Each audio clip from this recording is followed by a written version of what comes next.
শাবান মাস এমন একটি মাস যেই মাসে আল্লাহ তাআলা বান্দাদের আমলনামা কিতাবের মতো করে লিপিবদ্ধ করে ফেরেশতাদের মাধ্যমে তার কাছে জমা নেন। বলেন সুবহানাল্লাহ। আল্লাহ রাসূল সাল্লাল্লাহু আলাইহি ওয়াসাল্লাম রজব এবং শাবান যখন আগমন করতেন তখন আল্লাহ রাসূল দোয়া পড়তেন, আল্লাহুম্মা বারিক লানা ফি রজব ওয়া শাবান ওয়া বাল্লিগনা রমাদান। আল্লাহ রাসূল বলতেন, আল্লাহ তাআলা আমাদেরকে রজব এবং শাবানের বরকত দিন এবং রমজান পর্যন্ত আমাদের হায়াত নাযিল করুন। বলেন সুবহানাল্লাহ। তার কারণ হলো রজব এবং শাবানের মধ্যে এত বরকত এবং ফজিলত রয়েছে।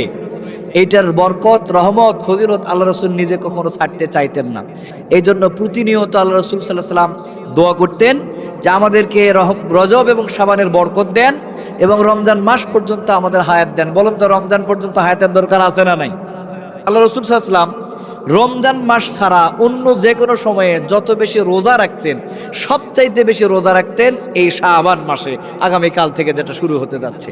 এই শাবান মাসে উনি প্রতিনিয়ত রোজা রাখতেন। এমনকি কেউ কোনো বর্ণনা এসেছে যে প্রায় পুরো মাস ধরে রোজা রাখতেন।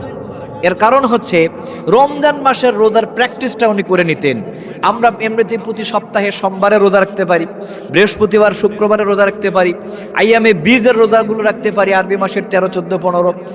এই অনুযায়ী আমরা এই শাবান মাসে বেশি বেশি রোজা রাখার মাধ্যমে আমাদের আমলের পাল্লাকে আরো ভারী করে নিতে পারি, ঠিক না? আল্লাহ রাসূল সাল্লাল্লাহু আলাইহি ওয়াসাল্লাম বলেছেন, শাবান মাস এমন একটি মাস যেই মাসে আল্লাহ তাআলা বান্দাদের আমলনামা কিতাবের মতো করে লিপিবদ্ধ করে ফেরেশতাদের মাধ্যমে তার কাছে জমা নেন। বলেন সুবহানাল্লাহ। মানে আমাদের আমলনামা দিন যখন শেষ হয়, ফজরে আর আসরে ফেরেশতাদের পরিবর্তন হয়, তখনও একবার আমলনামা জমা হয়।